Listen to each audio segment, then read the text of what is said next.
Hello students, तो आज के सेशन में हम बहुत इम्पॉर्टेंट इडियम फ्रेजेस को डिस्कस करने जा रहे हैं।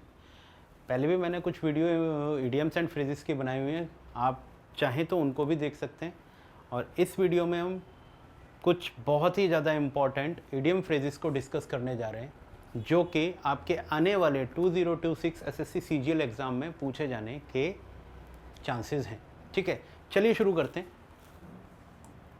देखिए, जैसे कि पहला इडियम दिया है विल ओ द विस्प, ये बिल्कुल ही नया इडियम है, मतलब आपने शायद ही सुना होगा। तो मैं कुछ ऐसे ही इडियम्स आपके सामने लेकर आ रहा हूँ जो आपके बहुत लीस्ट नोन इडियम्स हैं, उन्हीं में ज़्यादातर बच्चों को प्रॉब्लम आती है। जिस इडियम को आपने एक बार देखकर करा हुआ है वो यूजुअली हो जाते हैं, लेकिन जिस इडियम के बारे में आपने बिल्कुल नहीं सुना है उनको करने में थोड़ा प्रॉब्लम आती है। इसलिए मेरी कोशिश ये रहती है कि आपके सामने ज़्यादा से ज़्यादा वो इडियम्स लेके आ जाएं जो बहुत ही लीस्ट नोन है आपके लिए।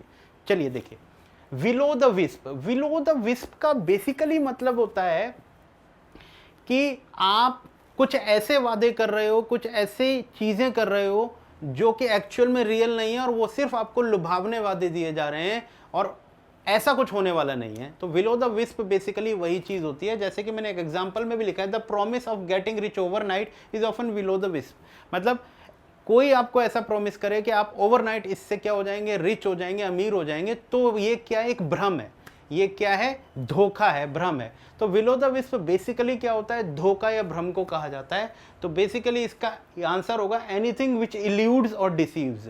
कोई भी ऐसी चीज जो आपको एल्यूजन देती हो, एल्यूजन मतलब जो दिखती तो हो लेकिन एक्चुअल में वो है नहीं।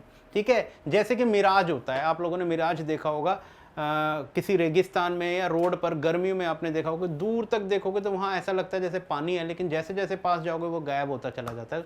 That is called mirage. या फिर एल्यूजन, एल्यूजन का मतलब जो धोखा हो। तो विलो द विस्प बेसिकली क्या होता है, धोखा होता है। कोई भी ऐसी चीज जो धोखा देती है, डिसीव करती हो, उसको हम कहते हैं विलो द विस्प। चलिए नेक्स्ट पे आते हैं। To talk through one's hat, अच्छा आइडियम है, पेपर में पूछा गया है, मैंने आपको ये लेकर आया हूं इसीलिए। To talk through the one set का मतलब होता है डोंट, जैसे मैंने एक एग्जांपल दिया आपको, don't listen to him he is just talking through his head. Actual में क्या होता है टू टॉक फुलिशली, मतलब बेवकूफ़ी भरी बात करना, सेंस वाली बातें ना करना, ऐसी बातें करना जिस पर बिलीव नहीं किया जा सकता। आपको लगता है कि भैया ये इसी तरीके से बातें करता है, इसकी बातों में कोई दम नहीं है। तो to talk through the one sets का मतलब है कि फुलिश बातें करना, नॉनसेंस बातें करने को हम कहते हैं। तो टू टॉक फुलिशली, ठीक है। डोंट लिसन टू हिम, उसको मत सुनना, वो हमेशा बेकार की बातें करता है, सही बातें नहीं करता है। तो फिर इसका मतलब ये हुआ। चलिए नेक्स्ट देखिए, to fly off at a tangent. Tangent, tangent word आपने सुना होगा। टेंजेंट अगर आप मैथमेटिक्स में जाओ तो क्या होता है टेंजेंट, सर्कल के ऊपर से ऐसे लाइन निकल जाती है, उसको टेंजेंट कहते हैं। तो बेसिकली अगर मैं यहीं से तुम्हें समझाऊं कि सीधी सीधी बात नहीं करना, घुमा फिरा कर बात करना, मेन पॉइंट पर बात नहीं करना, जैसे दूसरे इडियम में हम ये भी कहते हैं बीट अराउंड द बुश। ठीक है, तो यहाँ पर to fly off at a tangent का मतलब होता है कि पॉइंट की बात ना करना, मुद्दे की बात ना करना। The speaker flew off at a tangent and never answer the question. ठीक है, इस सेंटेंस से आपके समझ में आ गया होगा कि स्पीकर जो है वो क्या कर रहा है, वो उसने बात को मोड़ दिया और उसने क्वेश्चन का जवाब नहीं दिया। ज़्यादातर आपने देखा होगा कि जब आप किसी न्यूज़ चैनल पर किसी पॉलिटिशियंस को बात करते हुए देखते हो और उसकी गलती होती है, जब उससे वो बात पूछी जाती है वो कभी मुद्दे की बात नहीं करता, वो इधर उधर की बातें करना शुरू कर देता है। तो उस केस में वही क्या हो रहा होता है, to fly off at a tangent. तो इसका मतलब क्या होगा बेटा, to start discussing something irrelevant, यानी कि मतलब कुछ ऐसी बात करना जिसका कोई रेलेवेंसी नहीं है, जिसका कोई इंपॉर्टेंस ही नहीं है, ऐसी चीज को हम इस इडियम के थ्रू शो करते हैं। चलिए नेक्स्ट पर देखते हैं बच्चों, keep the wall from the door. बहुत अच्छा इडियम है। इसका बेसिक मतलब ये होता है कि आप एटलीस्ट इतना कमा रहे हो कि आप गरीबी को अपने पास तक नहीं आने दे रहे हो, यानी कि मतलब आप गरीबी को अपने से दूर रखे हुए हो, इतना आप कमा रहे हो। इसका मतलब ये हुआ to have enough money to avoid starvation, मतलब इतना पैसा है कि भूखे नहीं मरोगे आप। तो इसको ये कहते हैं, और एग्जाम्पल के थ्रू ज़्यादा समझ में आएगा, he took a part time job to keep the wall from the door, यानी कि मतलब वो जो कमाता है उससे उसका पूर्ति नहीं हो रही है, तो उसने क्या किया, पार्ट टाइम जॉब भी करना शुरू कर दिया ताकि उसको गरीबी का सामना ना करना पड़े। तो इसका मतलब होता है गरीबी से दूर रहना, टू हैव इनफ मनी, इतना पैसा होना कि स्टारवेशन की स्थिति में ना आ पाओ, इस सिचुएशन में ना आ पाओ आप। नेक्स्ट है to be the bees knees. To be the bees नीज का बेसिक मतलब होता है वेरी इंपॉर्टेंट, बहुत ज्यादा इंपॉर्टेंट होने को टू बी द बीज नीज कहते हैं। जैसे everyone thinks her new teaching method is the bees knees, everyone thinks her new teaching method is the bee's knees. bee's knees का मतलब होता है to be extremely timid, to be extremely quick, to be average standard नहीं, to be excellent or of an extremely high standard। मतलब किसी भी चीज का बहुत इंपॉर्टेंट पार्ट होना, बहुत इंपॉर्टेंट, बहुत रेलेवेंट होना उस चीज के लिए, तो उसको कहते हैं to be the bees knees. Everyone thinks, हर कोई जानता है, सोचता है, हर न्यू टीचिंग मेथड, जो उसका न्यू टीचिंग मेथड है वही उसके सबसे मजबूत कड़ी है। ठीक है, नेक्स्ट देखिए बियॉन्ड समवंस कैन। कैन का मतलब यहां पर मीनिंग बता देता हूं आपको। कैन का मतलब होता है नॉलेज बेटे, इसका मतलब क्या होता है नॉलेज।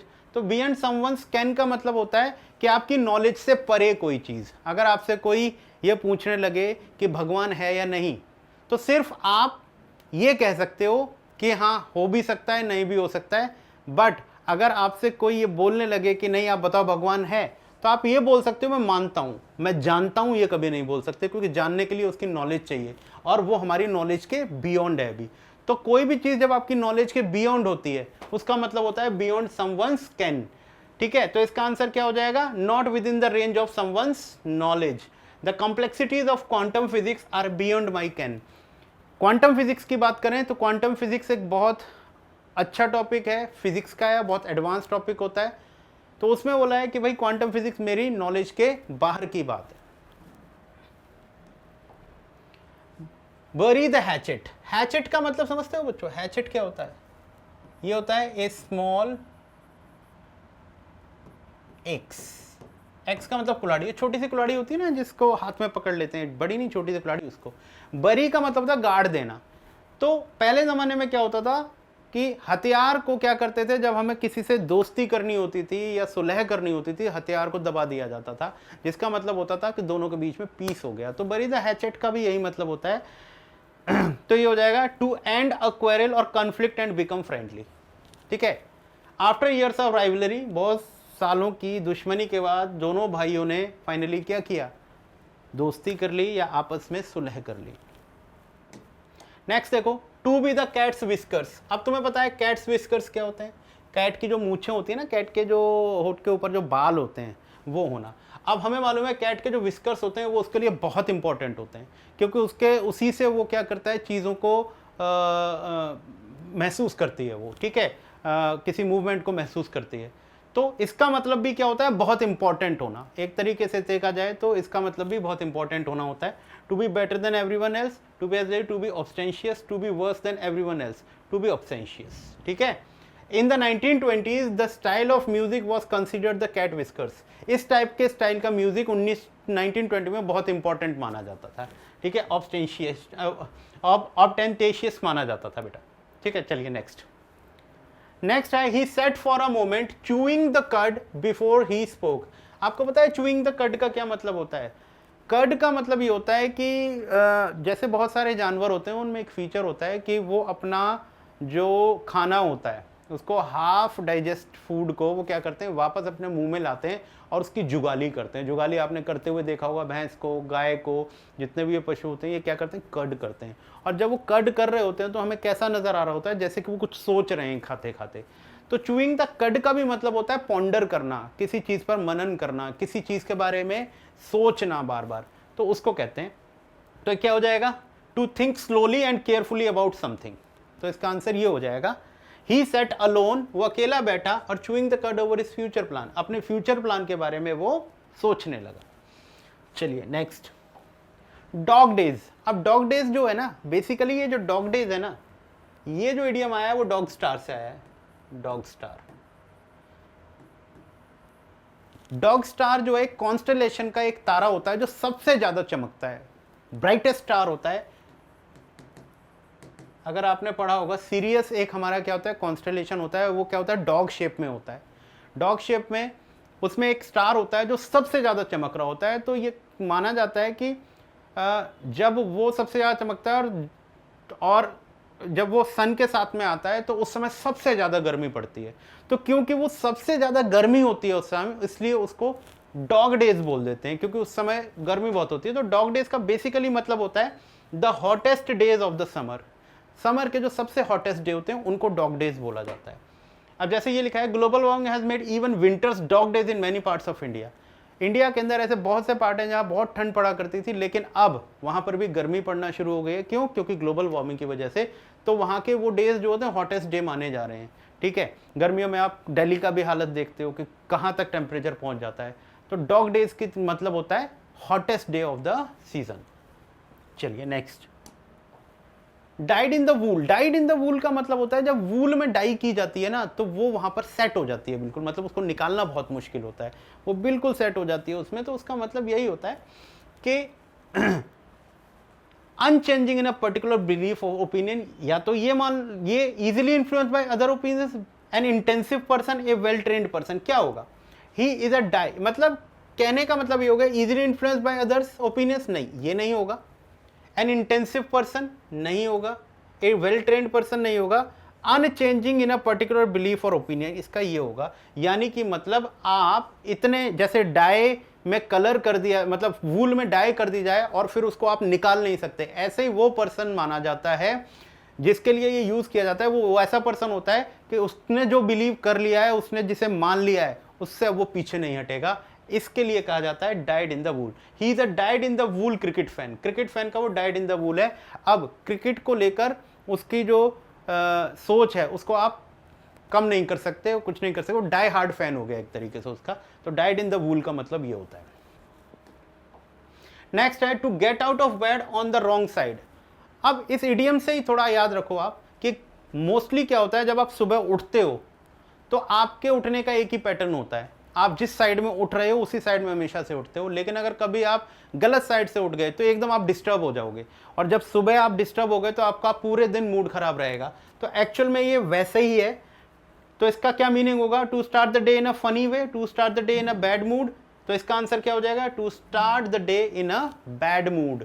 एग्जाम्पल के थ्रू समझ लेते थे। She seems upset with everyone today as if she got out bed on the wrong side. इसका मतलब क्या हुआ? आज उसका मूड जो है वो खराब लगता है, ऐसा लग रहा है जैसे कि वो आज सुबह गलत साइड से उठ गई, यानी कि मतलब बैड मूड में उठी हो।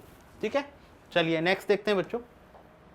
To get the wrong end of the stick. To get the wrong end of the stick का मतलब क्या होता है कि किसी बात को गलत समझ लेना। एक्चुअल में वो बात वैसी नहीं है, बट आपने उसको गलत समझ लिया है। जैसे to perform a task in, नहीं, to pay someone by mistake, to indulge in argument with wrong person, to completely misunderstand something. यानी कि मतलब आपने किसी चीज को बहुत कंप्लीटली मिसअंडरस्टैंड कर दिया है, वो बोलने का उसका मतलब कुछ और था बट आप समझ कुछ और रहे हो, ऐसे उसको कहते हैं to get the wrong end of the stick. The manager got the wrong end of the stick and thought I was resigning. उसने क्या समझ लिया कि वो रिजाइन कर रहा है, जबकि वो रिजाइन नहीं करने वाला था। तो उसने क्या किया? To get the wrong end of the stick. Next है can not see wood for the trees. Can not see wood for the trees का मतलब समझते हो बच्चे?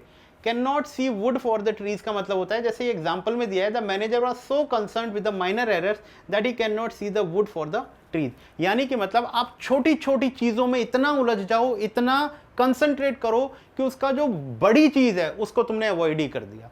मतलब छोटी चीज के पीछे तो लगे रहे, लेकिन जो बड़ा एरर था, बड़ी चीज थी, उसको तुम अवॉइड कर गए या भूल गए या देख नहीं पाए। ऐसी चीज के लिए हम कहते हैं can not see wood for the trees. To concentrate on the main point instead of details. ठीक है, to forgo bigger profit of a smaller one, to concentrate on details instead of the main point। तो इसका answer हो जाएगा, आप details में तो गए लेकिन मेन पॉइंट को नहीं कर पाए, आप समझ नहीं पाए। ठीक है, spick and span. Spick and span का मतलब होता है बिल्कुल साफ सुथरा, क्लीन।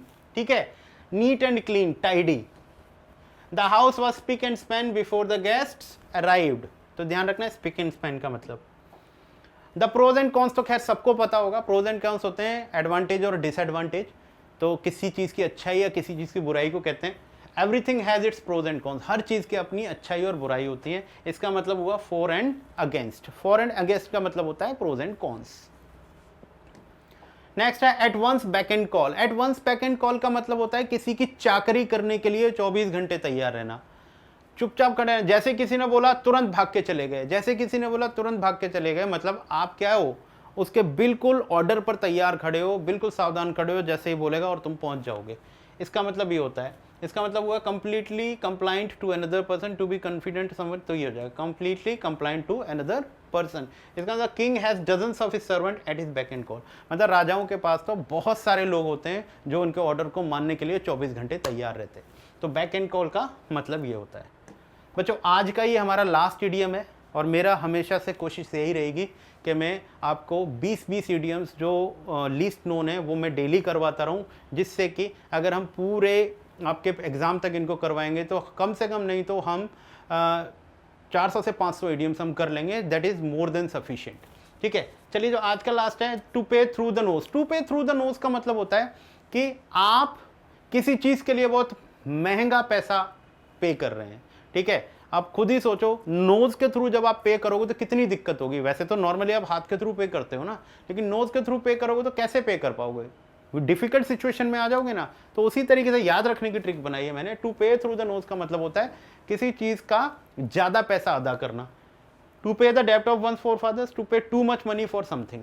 इसका आंसर ये होगा, जैसे कि टूरिस्ट ऑफन पे through the knows for food near popular attractions. जाते होगे आप कहीं घूमने जाते हो तो तुम्हें पता है कि जो पॉपुलर अट्रैक्शंस होती हैं वहाँ मैगी कितने रुपए की आती है, 12 रुपए की एक मैगी आती है, लेकिन आप पहाड़ों पे मैगी जाके खाओगे 70 से 80 रुपए की मैगी देते हैं वो लोग।